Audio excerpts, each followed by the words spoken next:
తొలి పలుకు ఛానల్ కు స్వాగతం. నేను లాలిత్య. నేటి ముఖ్యాంశాలు చూద్దాం. 19వ ఉద్యోగ మేళాలో 51,000 నియామకాలు. భారత యువతపై ప్రపంచం దృష్టి. ప్రధాని మోదీ. యువతకు ఉపాధి కల్పనతోనే సమాజంలో శాంతి సాధ్యం. సీఎం చంద్రబాబు. యాదాద్రి అభివృద్ధికి 99 కోట్ల పనులకు శ్రీకారం. సీఎం రేవంత్ రెడ్డి శంకుస్థాపనలు. మాసప్ ట్యాంక్లో న్యాయవాదిపై కారు దాడి. చికిత్స పొందుతూ అడ్వకేట్ మొయినుద్దీన్ మృతి. కేబినెట్లో 4 కీలక అంశాలపై తీర్మానాలు చేయాలని కవిత డిమాండ్. దేశంలో తొలి ఏఐ ఫిర్యాదు యాప్ను ప్రారంభించిన హైదరాబాద్ పోలీసులు. 10కి పైగా భాషల్లో ఫిర్యాదు నమోదు సౌకర్యం. డబుల్ ఇంజిన్ ప్రభుత్వాలతో తెలుగు రాష్ట్రాలకు భారీ లాభం. బండి సంజయ్ వ్యాఖ్యలు. పారిశ్రామికాభివృద్ధికి కేంద్రం భారీ ప్రోత్సాహం. దేశవ్యాప్తంగా 100 ఇండస్ట్రియల్ పార్కుల ఏర్పాటు. పెట్రోల్ డీజిల్ వినియోగం తగ్గించాల్సిన అవసరం ఉంది. పిలుపునిచ్చిన కేంద్ర మంత్రి నితిన్ గడ్కరీ. ఇంధన ధరల పెంపుపై కేంద్ర ప్రభుత్వాన్ని ప్రశ్నించిన ప్రియాంక ఖర్గే. ఉద్యోగ నియామకాల్లో పారదర్శకత పెరిగిందని వెల్లడించిన కేంద్ర మంత్రి అశ్విని వైష్ణవ్. సూర్యాపేటలో మాజీ సర్పంచ్ దారుణ హత్య. గ్రామంలో ఉద్రిక్త పరిస్థితులు. దేశవ్యాప్తంగా నిర్వహించిన 19వ రోజ్గార్ మేళా కార్యక్రమంలో ప్రధాని మోదీ వర్చువల్గా పాల్గొని సుమారు 51,000 మంది యువతకు ప్రభుత్వ ఉద్యోగ నియామక పత్రాలు అందజేశారు. ఈ సందర్భంగా భారతదేశ ఆర్థిక సాంకేతిక వృద్ధిపై ప్రపంచ దేశాలు ఎంతో ఆసక్తి చూపిస్తున్నాయని తెలిపారు. ఇటీవల 5 దేశాల పర్యటనలో ప్రముఖ కంపెనీల ప్రతినిధులు ప్రపంచ నాయకులతో సమావేశమైనప్పుడు భారత యువత ప్రతిభ, సాంకేతిక పురోగతిపై విశేష నమ్మకం కనిపించిందన్నారు. ప్రపంచ దేశాలు భారత అభివృద్ధి ప్రయాణంలో భాగస్వామ్యులు కావాలని కోరుకుంటున్నట్టు పేర్కొన్నారు. నెదర్లాండ్స్లో సెమీకండక్టర్లు, నీటి నిర్వహణ, ఆధునిక ఉత్పాదక రంగాలపై కీలక చర్చలు జరిగాయని, స్వీడన్తో కృత్రిమ మేధస్సు, డిజిటల్ ఆవిష్కరణలపై సహకారం పెంచుతున్నామని తెలిపారు. నార్వేతో గ్రీన్ టెక్నాలజీ, సముద్ర తీరాభివృద్ధి అంశాలపై చర్చలు జరిగినట్టు వెల్లడించారు. 2047 నాటికి అభివృద్ధి చెందిన భారత్ లక్ష్యంగా పెట్టుబడులు, సాంకేతిక రంగాల ద్వారా యువతకు భారీ స్థాయిలో ఉద్యోగ అవకాశాలు కల్పించడమే ప్రభుత్వ ప్రధాన లక్ష్యమని ప్రధాని మోదీ స్పష్టం చేశారు. చిత్తూరు జిల్లా యాదమరి సమీపంలోని కండ్రిగలో నిర్వహించిన సంజీవని ఆరోగ్య విస్తరణ కార్యక్రమంలో ముఖ్యమంత్రి నారా చంద్రబాబు నాయుడు పాల్గొన్నారు. ఈ సందర్భంగా యువతకు ఇంటి వద్దే ఉపాధి అవకాశాలు కల్పించేలా సాంకేతిక ఆధారిత పాలన తీసుకువస్తామని తెలిపారు. పారదర్శకత, ఆధునిక టెక్నాలజీతో కొత్త తరం అవసరాలకు అనుగుణంగా ప్రభుత్వం పనిచేస్తుందని తెలిపారు. ఇదే సమయంలో సమాజానికి గొడ్డలి పార్టీ హానికరం, ఆ పార్టీ మళ్లీ రాకూడదు అంటూ వైసీపీపై తీవ్ర వ్యాఖ్యలు చేశారు. జంతు రక్తంతో కటౌట్లకు అభిషేకాలు చేయడం వంటి సంస్కృతి ప్రమాదకరమని విమర్శించారు. అసత్య ప్రచారాలు, రాజకీయ నాటకాలతో ప్రజలను తప్పుదోవ పట్టించే ప్రయత్నాలు జరుగుతున్నాయని మండిపడ్డారు. ప్రజాస్వామ్యం, కుటుంబ విలువలు కాపాడాల్సిన బాధ్యత అందరిది అని పేర్కొంటూ ప్రజల ప్రాణాలు, ఆస్తులకు రక్షణ కల్పించడమే తమ ప్రభుత్వ లక్ష్యమని సీఎం స్పష్టం చేశారు. యాదగిరిగుట్ట శ్రీ లక్ష్మీ నరసింహస్వామి క్షేత్ర అభివృద్ధికి తెలంగాణ ప్రభుత్వం భారీ ప్రాధాన్యం ఇస్తుంది. ముఖ్యమంత్రి రేవంత్ రెడ్డి 99.5 కోట్ల విలువైన ఆలయ అభివృద్ధి పనులకు ఈరోజు శంకుస్థాపన చేశారు. కంచి కామకోటి పీఠాధిపతి శ్రీ శంకర విజయేంద్ర సరస్వతి స్వామి సమక్షంలో జరిగిన ఈ కార్యక్రమంలో వేద పాఠశాల, నిత్య కళ్యాణ మండపం, మెట్ల మార్గానికి పైకప్పు, మాడవీధుల మెట్లు, దీక్షాపరుల వసతి గృహాల నిర్మాణాలకు శ్రీకారం చుట్టారు.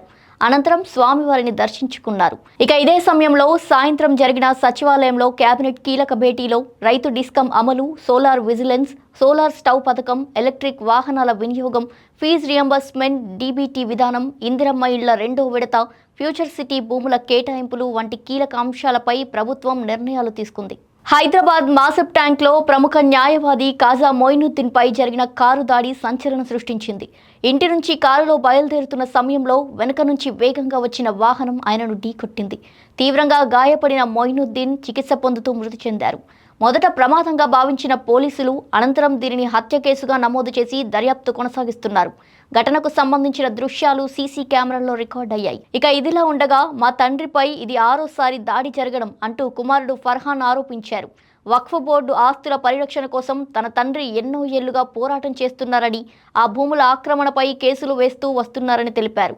గతంలో కూడా బెదిరింపులు, దాడులు జరిగాయని పేర్కొంటూ తమ కుటుంబానికి ఏదైనా జరిగితే అందుకు ఆలం ఖాన్ బాధ్యత వహించాలని ఆరోపించారు. తమ కుటుంబానికి రక్షణ కల్పించాలని రాష్ట్ర ప్రభుత్వాన్ని ఫర్హాన్ విజ్ఞప్తి చేశారు. సీఎం రేవంత్ రెడ్డి అధ్యక్షతన ఈరోజు సాయంత్రం 4 గంటలకు జరిగిన తెలంగాణ కేబినెట్ సమావేశంలో చర్చించాలంటూ తెలంగాణ రక్షణ సేన అధ్యక్షురాలు కల్వకుంట్ల కవిత ప్రభుత్వానికి 4 డిమాండ్లు ముందుంచారు.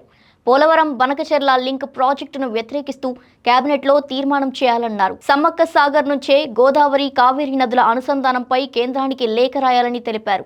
అలాగే ఫీజుల నియంత్రణ చట్టాన్ని వెంటనే అమలు చేయాలని, కొత్త లేబర్ కోడ్లను తెలంగాణలో అమలు చేయబోమని స్పష్టం చేయాలని ఆమె డిమాండ్ చేశారు. తెలంగాణలో ఉద్యమకారులకు జూన్ 2 నుంచే 250 గజాల ఇంటి స్థలాల పంపిణీ ప్రారంభించాలని కూడా ప్రభుత్వాన్ని కోరారు. ఇక మరోవైపు హైదరాబాద్లో సెంట్రింగ్ కార్మికుల మహాధర్నా ఈరోజు నిర్వహించారు. నగరంలో కనిపిస్తున్న అద్దాల భవనాల వెనుక కార్మికుల చెమట ఉందని, వారి సమస్యలపై ప్రభుత్వం వెంటనే స్పందించి చర్చలకు పిలవాలని కవిత డిమాండ్ చేశారు. హైదరాబాద్ పోలీసులు సాంకేతికతలో మరో ముందడుగు వేశారు. దేశంలోనే తొలి ఏఐ ఆధారిత ఫిర్యాదు రికార్డర్ ఏఐ కాపీరైటర్ యాప్ను సిపి సజ్జనార్ ఆవిష్కరించారు. ఈ యాప్ ద్వారా 10కి పైగా భాషల్లో సులభంగా ఫిర్యాదులు నమోదు చేయవచ్చు. ఫిర్యాదు చేయగానే దానిని వెంటనే టెక్స్ట్గా మార్చి అవసరమైన భాషలోకి అనువదించే ప్రత్యేక సదుపాయం ఇందులో ఉంది. అలాగే పూర్తి వివరాలు ఆటోమేటిక్గా పీడిఎఫ్ రూపంలో సేవ్ అయిపోతాయి. వలస కార్మికులు, పర్యాటకులు, మహిళలు, వృద్ధులకు ఈ యాప్ ఎంతో ఉపయోగపడుతుందని అధికారులు చెబుతున్నారు. భాష కారణంగా ఎవరికీ న్యాయం దూరం కాకూడదు అన్న లక్ష్యంతోనే ఈ ఏఐ టెక్నాలజీని తీసుకువచ్చినట్టు సిపి సజ్జనార్ తెలిపారు. మొదటిగా హైదరాబాద్లోని 80కి పైగా పోలీస్ స్టేషన్లలో ఈ సేవలు అందుబాటులోకి రానున్నాయి. కేంద్ర సహాయ మంత్రి బండి సంజయ్ గుంతకల్లో జరిగిన రోజ్గార్ మేళాలో 120 మందికి ఉద్యోగ నియామక పత్రాలు అందజేశారు. ప్రధాని మోదీ నాయకత్వంలో ఏపీకి గత 2 ఏళ్లలో 3 లక్షల కోట్లకు పైగా ప్రాజెక్టులు వచ్చాయని, అమరావతికి 58,000 కోట్ల రూపాయల ప్యాకేజీ ఇచ్చినట్టు తెలిపారు. రోజ్గార్ మేళా ద్వారా దేశవ్యాప్తంగా ఇప్పటికే 11 లక్షల ప్రభుత్వ ఉద్యోగాలు భర్తీ చేశామని అన్నారు. తెలంగాణ అభివృద్ధికి 12 ఏళ్లలో 12 లక్షల కోట్లు ఖర్చు చేశామని పేర్కొన్నారు. కేంద్రంలో, రాష్ట్రంలో డబుల్ ఇంజిన్ సర్కారు ఉంటేనే వేగంగా అభివృద్ధి సాధ్యమవుతుందని బండి సంజయ్ తెలిపారు.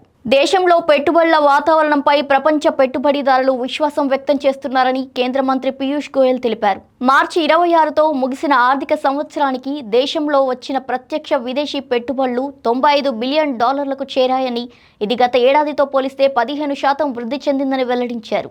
వ్యాపార సౌలభ్యాన్ని మరింత పెంచేందుకు కేంద్ర ప్రభుత్వం కొత్త చర్యలు చేపడుతుందన్నారు.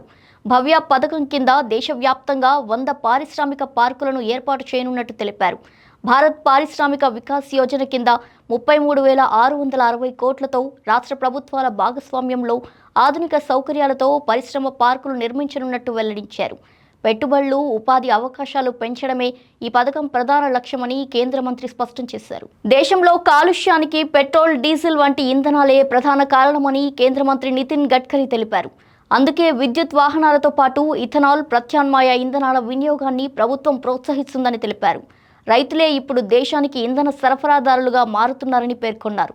తాను ప్రయాణిస్తున్న వాహనం పూర్తిగా బయో ఇథనాల్తో నడుస్తుందని, ఇది తక్కువ ఖర్చుతో పాటు కాలుష్యరహిత ప్రయాణాన్ని అందిస్తుందని అన్నారు. పెట్రోల్, డీజిల్తో పోలిస్తే ఇంధన వ్యయం గణనీయంగా తగ్గుతుందని ఆయన వెల్లడించారు. త్వరలోనే దేశవ్యాప్తంగా ఫ్లెక్స్ ఫ్యూయల్ వాహనాలు పెద్ద ఎత్తున అందుబాటులోకి వస్తాయని తెలిపారు. ప్రస్తుతం ప్రముఖ వాహన సంస్థలు ఇప్పటికే ఈ తరహా వాహనాలను మార్కెట్లోకి తీసుకువచ్చాయని, విదేశీ ఇంధన దిగుమతులను తగ్గించడమే లక్ష్యమని గడ్కరీ తెలిపారు. ఇంధన ధరలను 10 రోజుల వ్యవధిలో 3వ పెంచడంపై కర్ణాటక మంత్రి ప్రియాంక్ ఖర్గే కేంద్ర ప్రభుత్వంపై తీవ్ర విమర్శలు గుప్పించారు. ధరల పెరుగుదలపై ప్రతిపక్షాన్ని కాకుండా అధికార పార్టీని ప్రశ్నించాలని సూచించారు. రష్యా నుంచి ముడి చమురు కొనుగోలు దేశానికి లాభమని చెప్పిన కేంద్ర నాయకులు ఇప్పుడు ఎందుకు మౌనం వహిస్తున్నారంటూ ప్రశ్నించారు. అంతర్జాతీయ సమస్యలపై మాట్లాడే ప్రధాని దేశంలో జరుగుతున్న సమస్యలపై స్పందించడం లేదని విమర్శించారు. పరీక్షలపై చర్చలు చేసే ప్రధాని ప్రశ్నాపత్రాల లీకులపై మాత్రం ఎందుకు మాట్లాడడం లేదన్నారు. ఇక ఎన్నికల ప్రక్రియలో ప్రత్యేక పరిశీలన పేరుతో రాజకీయ ప్రయోజనాలు పొందేందుకు ప్రయత్నాలు జరుగుతున్నాయని ఆరోపించారు. ఎన్నికల వ్యవస్థ తటస్థంగా పనిచేయాల్సిన అవసరం ఉందని ప్రియాంక్ ఖర్గే పేర్కొన్నారు. రాజస్థాన్లోని జైపూర్లో నిర్వహించిన ఉద్యోగ మేళా కార్యక్రమంలో కేంద్ర మంత్రి అశ్విని వైష్ణవ్ పాల్గొన్నారు. గతంలో ఉద్యోగ నియామకాలు ఎన్నో ఏళ్లకు ఒకసారి మాత్రమే జరిగేవని, కానీ ప్రధాని మోదీ బాధ్యతలు చేపట్టిన తర్వాత నియామక ప్రక్రియను క్రమబద్ధీకరించామని తెలిపారు. ప్రతి ఏడాది 4 విడతల్లో ఉద్యోగాల భర్తీకి ప్రత్యేక నియామక క్యాలెండర్ అమలు చేస్తున్నట్టు తెలిపారు. Loco pilot, technician, NTPC, junior engineer, level 1 ఉద్యోగాలకు విడతల వారీగా నోటిఫికేషన్లు విడుదల చేస్తున్నట్టు వివరించారు. లెవెల్ 1 ఎన్టీపీసీ ఉద్యోగాలకు దాదాపు 1 కోటి దరఖాస్తులు వచ్చాయని 15 భాషల్లో 150 నగరాల్లో పరీక్షలు నిర్వహించినట్టు తెలిపారు. నియామక ప్రక్రియ పూర్తిగా పారదర్శకంగా ఎలాంటి ఇబ్బందులు లేకుండా నిర్వహించామని అశ్విని వైష్ణవ్ పేర్కొన్నారు. సూర్యాపేట మండలం యార్కారం గ్రామంలో మాజీ సర్పంచ్ బీఆర్ఎస్ నాయకుడు చింతలపాటి మధు దారుణ హత్యకు గురయ్యారు. మృతదేహాన్ని ముక్కలుగా చేసి గోనె సంచుల్లో కట్టి గ్రామ సమీపంలోని కాలువలో పడేసిన ఘటన కలకలం రేపింది. సమాచారం అందుకున్న పోలీసులు ఘటనా స్థలానికి చేరుకుని దర్యాప్తు ప్రారంభించారు. పాత కక్షల నేపథ్యంలోనే ఈ హత్య జరిగి ఉండొచ్చని అనుమానిస్తున్నారు. కొన్నేళ్ల క్రితం జరిగిన మాజీ సర్పంచ్ హత్య కేసులో మధు ప్రధాన నిందితుడిగా ఉన్నట్టు తెలుస్తుంది. మరోవైపు రాజకీయ కోణంలో కూడా ఆరోపణలు వెల్లువెత్తుతున్నాయి. ఈ ఘటనతో గ్రామంలో ఉద్రిక్త పరిస్థితులు నెలకొనగా పోలీసులు భద్రతను కట్టుదిట్టం చేశారు. కేసు నమోదు చేసి అన్ని కోణాల్లో విచారణ కొనసాగిస్తున్నారు. ఇవి వాల్టి బులెటిన్ డీటెయిల్స్. మరో బులెటిన్తో మళ్ళీ కలుద్దాం. చూస్తూనే ఉండండి తొలి పలుకు న్యూస్.